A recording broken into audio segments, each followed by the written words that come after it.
Mio Soul I 125.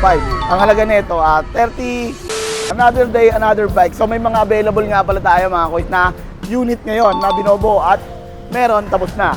So meron pala tayo rito mga kuys na Mio Soul I 125. So ito, ang halaga nito, 38,000. Yan. All goods na yan mga kuys. Dahil meron tayong 3 months warranty and 3 months guarantee. So inuna natin yung makina, sunod na yung mga panlabas. So ito, available to soon mga kuys. Patapos pa rin tong ating Honda Click 125 version 2. Yan.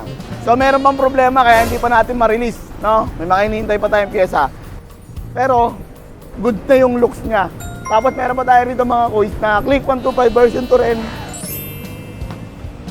Konting himas na lang to, konting detailing na lang to. At i-release na rin natin. No, gagawa na rin agad natin ng video. Yan mga kuys. Okay, Click 125 version 2. Ang Odo, 22,000. Okay? So, ito naman, isusunod natin mga kuys. Available soon. So, may mga ginagawa pa si Galoy. Dahil maingay yung panggilid, papalitan natin ng third grade bearing. Soon, available, okay? Sa mga naghahanap nga pala mga kuys ng mga unit na siyempre may warranty at quality. Diba? Shop located at 7 Avenue Corner, Di Aquino. At yun lang po. Alam nyo na, walang iba. Remix lang, saka lang.